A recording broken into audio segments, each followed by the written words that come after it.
Good afternoon dear students. Last lecture हम देख रहे थे छठा पाठ पाप के चार हथियार। वह पाठ हमने देख लिए हैं। तो आज के इस वीडियो में पाठ नंबर 8 सुनो किशोरी लेखिका आशा रानी होरा जी का पाठ हम देख लेंगे। सबसे पहले हम लेखिका का परिचय देख लेंगे। श्रीमती आशा रानी होरा जी का जन्म 7 अप्रैल 1921 को अविभाजित भारत के झेलम जिले की तकवान तहसील स्थित ग्राम दुल्ला में हुआ। आधुनिक हिंदी साहित्य में नारी विषयक लेखन में आप अपना अलग स्थान रखती हैं। प्रतिष्ठित पत्र पत्रिकाओं में आपके लेख धारावाहिक के रूप में छपते रहे। विभिन्न क्षेत्र में अग्रणी रही महिलाओं के जीवन संघर्ष को चित्रित करना और वर्तमान नारी वर्ग के सम्मुख आदर्श प्रस्तुत करना आपके लेखन कार्य का प्रमुख उद्देश्य रहा है। आपकी रचनाओं ने लेखन की नई धारा को जन्म दिया है और हिंदी साहित्य में नारी विमर्श लेखन की परंपरा को समृद्ध किया है। आप अनेक प्रतिष्ठित पुरस्कारों से सम्मानित है। आपका निधन 2009 में हुआ। ये लेखिका का अल्प परिचय, उनकी प्रमुख कृतियां या उनका प्रमुख साहित्य। भारत की प्रथम महिला है, स्वतंत्रता सेनानी लेखिकाएं, क्रांतिकारी किशोरी, स्वाधीनता सेनानी, लेखक, पत्रकार आदि उनका साहित्य। अब हम विधा परिचय देख लें। सुनो किशोरी, ये जो विधा है उसका परिचय हम देख लेंगे। अनेक साहित्यकारों, महान राजनीतिकों द्वारा अपने परिजनों को भेजे गए पत्रों ने तत्कालीन साहित्यिक, सामाजिक, राजनीतिक, सांस्कृतिक स्थितियों का लेखा जोखा प्रखरता से प्रस्तुत किया है। इन पत्रों का कला पक्ष साहित्यिक कलात्मकता को स्पर्श करता है। अब ये पाठ का परिचय हम देख लेंगे। लेखिका ने अपनी इस नवीनतम पत्र शैली में किशोरियों की शंकाओं, प्रश्नों एवं दुश्चिंताओं का समाधान एक माँ, अंतरंग सहेली, मार्गदर्शिका के रूप में किया है। किशोरियों के हृदय में झांकर मित्रवत उन्हें उचित, अनुचित, करणीय, अकरणीय का बोध कराया है।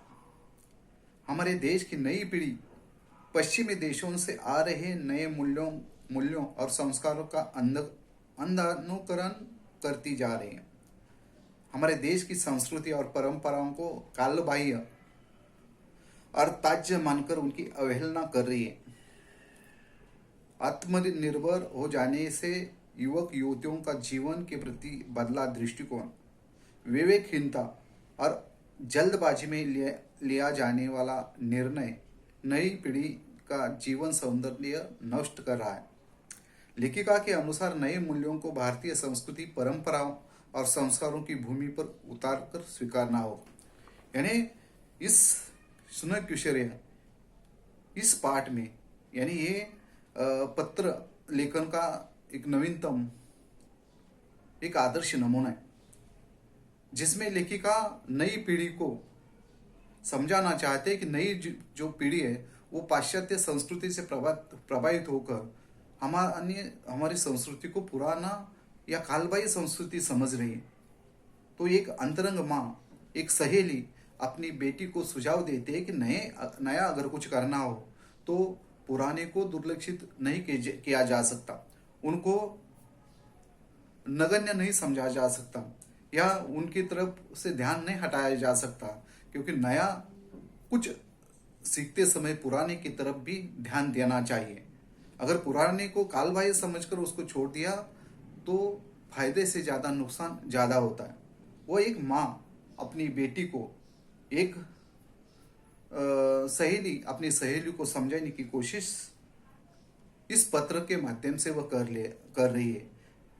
बेशक अपनी बेटी को समझा रहे कि अगर आपको कुछ ऐतराज है तो बात करो, क्योंकि बातों बातों में ही उससे रास्ता निकल जाता है, या सही गलत का फैसला हमें मालूम पड़ता है। इसलिए बात करो, क्योंकि जब पाश्चात्य संस्कृति से आजकल की युवा पीढ़ी प्रभावित हो रही है और पुराने जो हमारे मूल्य परंपरा है संस्कृति है उसको नजरअंदाज कर रही है। लेकिन लेखिका इस पत्र के माध्यम से कहती कि ऐसा नहीं, तुम नई पीढ़ी ऊपर उड़ाने लेना चाहते हो, आगे बढ़ना चाहते हो, लेकिन हमेशा अपनी नजर जमीन की तरफ, जो पुराने उसकी तरफ रहना चाहिए, नहीं तो उनको फायदे से ज्यादा नुकसान हो जाएगा।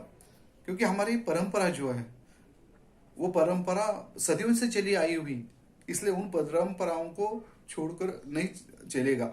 उन परंपराओं को लेकर ही आगे बढ़ना होगा, तो ही हम आगे बढ़ सकते हैं। नहीं तो सिर्फ पाश्चात्य संस्कृति का अनुकरण करके हम ज्यादा नुकसान में रहेंगे। क्योंकि ये जो परंपरा है हमारी वो सदैव से आई हुई है, सदैव से चली आई हुई है,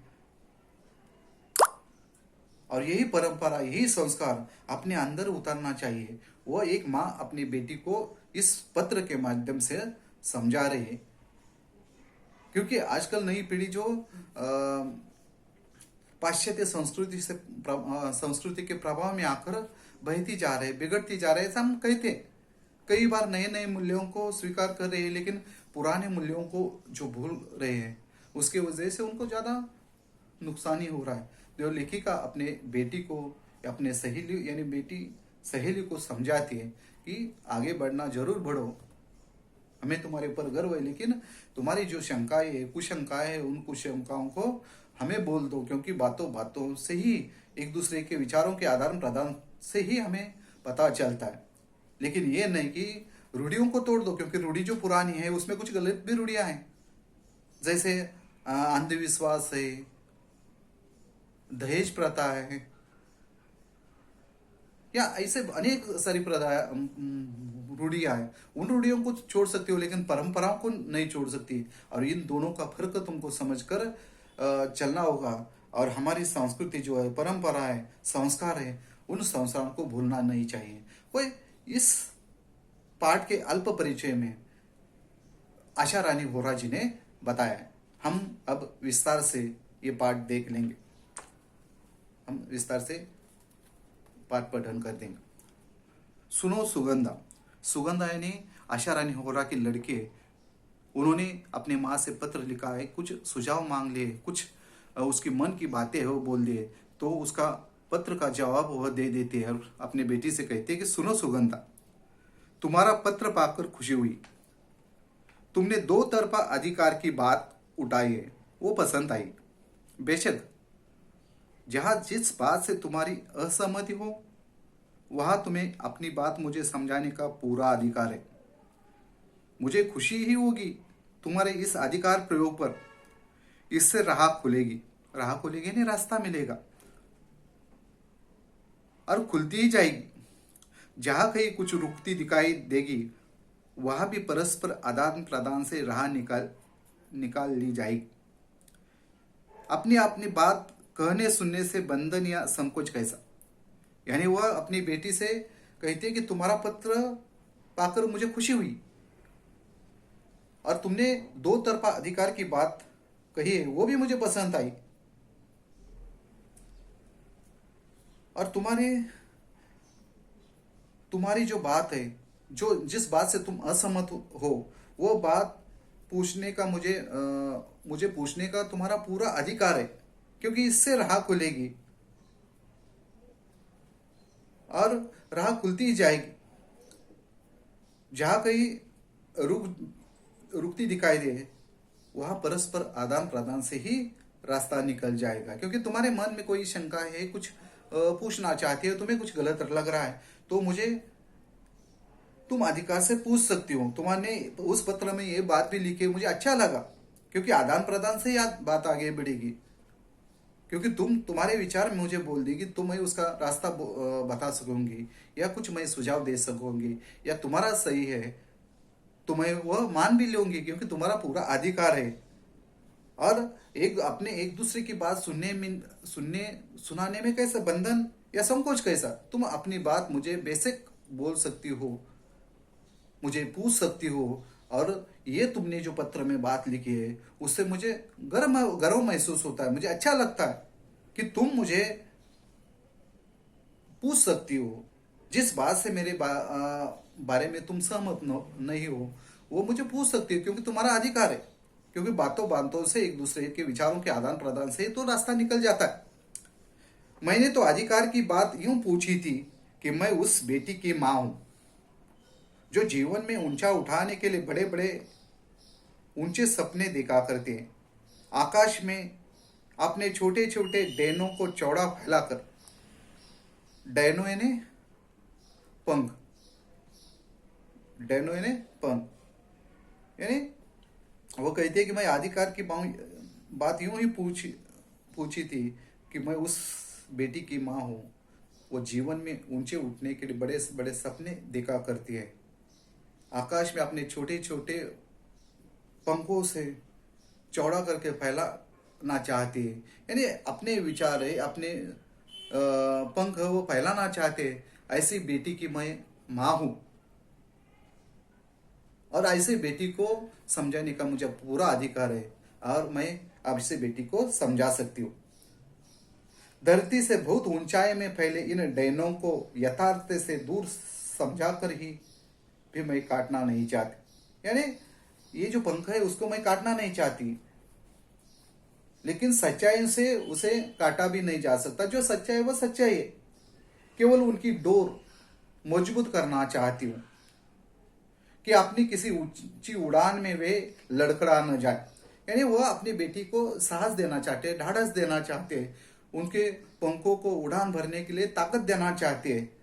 कहीं वो काटना नहीं चाहती, वो सिर्फ इतना ही समझाती कि कितना भी ऊंचा उड़ान ले ले, लेकिन उस समय उनके लड़खड़ा न जाए, घबरा न जाए, डर न जाए।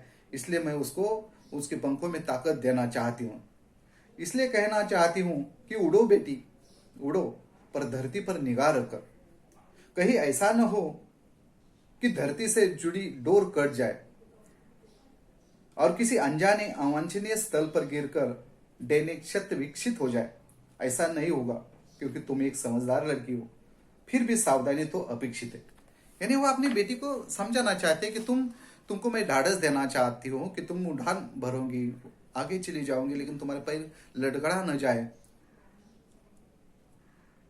और तुम कितनी भी ऊंची क्यों न जाए, तुम्हारे नजर जो है वह धरती पर रहनी चाहिए। ये मैं तुमको समझाना चाहती हूँ, क्योंकि कहीं ऐसा ना हो कि धरती से जुड़े डोर कट जाए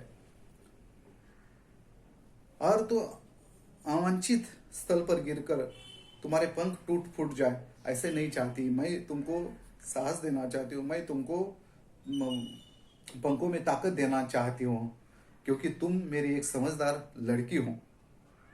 और इतनी सावधानी तो अपेक्षित है, क्योंकि कोई भी माँ ये नहीं चाहती कि अपनी बेटी गलत रास्ते पर जाए या ऊंची उड़ान लेते समय उसके पैर लड़खड़ा जाए। ऐसे नहीं चाहती, क्योंकि तुम एक मेरी समझदार बेटी हो। इसलिए एक माँ होने के नाते मैं इतना तो जरूर चाहती हूँ। ये सावधानी का ही संकेत है कि निगाह धरती पर रखकर उड़ान भरी जाए, उस धरती पर जो तुम्हारा आधार है, तुम्हारे परिवेश का, तुम्हारे संस्कार का, तुम्हारी सांस्कृतिक परंपरा का, तुम्हारे सामर्थ्य का भी आधार जुड़ा होना चाहिए। यानी ये आधार है तुम्हारे संस्कारों का, परंपराओं का, सामर्थ्य का यह आधार है, और उस आधार के साथ तुम्हें जुड़ना होगा। हमें पुराने जर्जर रूढ़ियों को तोड़ना है, अच्छी परंपराओं को नहीं।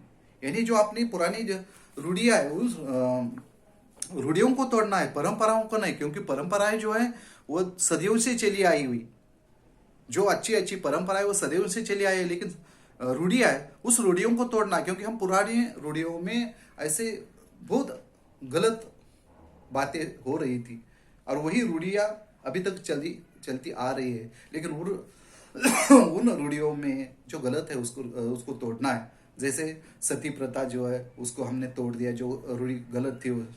दहेज प्रथा है, उस रूढ़ी को हमने तोड़ दिया है। कई बार रूढ़ी परंपराओं के वजह से लड़कियों को घर से बाहर नहीं निकाल दिया जाता था, लेकिन आज लड़कियां भी पढ़ लिख कर बड़े हो गई। ये नहीं, ये रूढ़ियां है, उन रूढ़ियों को तोड़ना है, लेकिन परंपराओं को नहीं। परंपरा जो है वो सदियों से चली आई हुई है, पहले से चली आई हुई है। उसमें अच्छा ही है उस परंपरा को लेकर हम चले तो। परंपरा और रूढ़ियों का अर्थ समझते हो ना तुम? नहीं तो इस अंतर को समझने के लिए अपने सांस्कृतिक आधार सांस्कृतिक आधार से संबंधित साहित्य अपने कॉलेज पुस्तकालय से खोजकर लाना, उसे जरूर पढ़ना। यह आधार एक भारतीय लड़की के नाते तुम्हारे व्यक्तित्व का अटूट हिस्सा है। इसलिए यानी रूढ़ी परंपरा जो है उसको में से जो फर्क है वो तुमको समझना पड़ेगा, क्योंकि ये दोनों में फर्क है। और ये फर्क अगर समझना है तो तुम्हारे पुस्तकालय में से, लाइब्रेरी में से तुम अच्छी अच्छी किताबें लाओ और उसे पढ़ लो। और ये किताबें अगर पढ़ लिया, यानी रूढ़ी और परंपरा में जो फर्क है वो समझ लिया तो बहुत महत्वपूर्ण है। और एक भारतीय लड़की के नाते तुम्हारे व्यक्तित्व को अटूट हिस्सा, इसलिए उसे पढ़ लो। तुम्हारे लाइब्रेरी में जाओ, वहां में जो किताबें परंपरा रूढ़ी के बारे में जानकारी ले लो और पढ़ लो, क्योंकि तुम्हारे व्यक्तित्व का तुम्हारा एक हिस्सा है, इसलिए उसे पढ़ लो। बदले वक्त के साथ बदलते समय नए मूल्यों को भी पहचान कर हमें अपनाना है। यानी बदले वक्त के साथ नए मूल्यों को अपनाना है, पर ये पहचान शब्दों को रेखांकित करो। बिना समझे, बिना पहचाने कुछ भी नया अपनाने से लाभ के बजाय हानि उठानी पड़ेगी। यानी जब नया कुछ आ जाता है तो नया कुछ लेना अच्छी बात है, लेकिन पुराने जो है उसको पहचानो, उसकी जानकारी ले लो और उसके बाद ही वो नया स्वीकार कर लो। अगर डायरेक्ट नया स्वीकार कर लिया, उसमें लाभ के बजाय ज्यादा हानि पहुंचाई जाएगी। इसलिए नया जो है उसे पढ़ लो। पश्चिमी दुनिया का हर मूल्य हमारे लिए नए मूल्यों का पर्याय नहीं हो सकता, क्योंकि आजकल पीढ़ी हम देखते हैं कि पश्चिमी मूल्यों की तरफ ज्यादा बढ़ रही है, लेकिन सब जो है वो पश्चिमी मूल्य हमारे लिए पर्याप्त पर्याय नहीं हो सकता। हमारे बहुत से पुराने मूल्य अभी भी टूट फूट गए कि उन्हें भी जैसे तैसे जोड़कर खड़ा करने का मतलब होगा अपने आधार को कमजोर करना, या यूं भी कह सकते हैं कि अपनी अच्छी परंपराओं को रूढ़ी में ढालना। यानी जो नया कुछ हम बदलाव लाते तो कोई बात नहीं, बेशक बदलाव को हम लाएंगे, लेकिन जो पुराने मूल्य हैं उन पुराने मूल्यों को समझना जरूरी है। क्योंकि आजकल नई पीढ़ी जो है वो पश्चिमी बातों को ध्यान में रखकर उनका अनुकरण करना चाहते हैं, लेकिन ये हमारे जो पुराने मूल्य है, संस्कार है, उसको लेकर ही आगे चला तो ये अच्छा है। अगर हम बातों में आकर या नए पुराने मूल्यों को ध्यान में नहीं रखकर आगे चले जाएंगे तो फायदे के बदले ज्यादा हानि है। इसलिए पुराने जानकारी ले लो और नए की तरफ चले जाओ। वह इस परिचय में लेखिका आशा रानी होरा जी ने बताया। तो हम अब इस परिचय पर हम स्वाध्याय थोड़े में हम देख लेंगे। संजाल पूर्ण कीजिए। अपने सपनों को पूरा करते समय धरती के साथ ये आधार भी जुड़े होने चाहिए। अपने सपने के पूरा करते समय ये धरती से जुड़े होने चाहिए। क्या क्या वो 4 सर्कल दिया और उसमें वो लिखना है। क्या क्या होना जरूरी है? हमारे परिवेश का आधार होना जरूरी है, हमारे संस्कारों का आधार होना जरूरी है, हमारी सांस्कृतिक परंपरा का आधार होना जरूरी है और हमारे सामर्थ्य का आधार होना जरूरी है। यानी ये संजाल पूरा कीजिए। दूसरा, कारण लिखिए। सुगंधा का पत्र पाकर लेखिका को खुशी हुई। क्यों खुशी हुई? क्योंकि सुगंधा लेखिका की पुत्री थी, इसलिए उसका पत्र पाकर लेखिका को खुशी हुई। हमारे पुराने जर्जर रूढ़ियों को तोड़ना है। क्यों तोड़ना है? क्योंकि रूढ़ी अर्थात ऐसी रीतियां जो समय के साथ अनुपयोगी ही हो गई है, जिनका पालन करके समाज पिछड़ा रहा है, उन्हें हमें छोड़ देना चाहिए। जैसे बाल विवाह, पर्दा प्रथा, बहु विवाह आदि प्रथा जो है, उस रूढ़ियों को तोड़ना चाहिए, क्योंकि ये कालबाह्य हो गई और वो गलत है, उसको तोड़ना चाहिए। अंतर स्पष्ट कीजिए। रूढ़िया और परंपरा में क्या अंतर है, स्पष्ट कीजिए। एक मिनट। रूढ़िया जो है वो देखो, रूढ़िया क्या है, रूढ़िया स्थिर होती है, रूढ़िया बदलती नहीं, स्थिर रहती है वैसी की वैसी। रूढ़िया ऐसी रीति नीति है जो समय के साथ अपना अर्थ खो चुकी है, रूढ़िया। लेकिन परंपरा क्या है, परंपरा निरंतर गतिशील है, परंपरा चलती आ रही है, सदियों से लेकर आज तक परंपरा चलती आ रही है। दूसरा, परंपरा समय के साथ बहती धारा है जो अनुपयोगी हो गए मूल्यों को छोड़कर उपयोगी मूल्यों के साथ आगे बढ़ती है। यानी ये परंपरा और रूढ़ियों में फर्क है। कृति 2, शब्द संपदा। शब्द युग को पाठ के आधार पर पूर्ण कीजिए। शब्द युग को क्षत, उसका उत्तर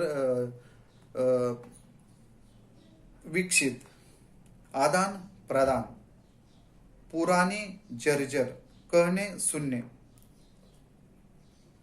निम्नलिखित शब्दों में से उपसर्ग लगाकर नए शब्दों को वाक्य में प्रयोग कीजिए। एक, पसंद, नापसंद, अधिकार, अनाधिकार।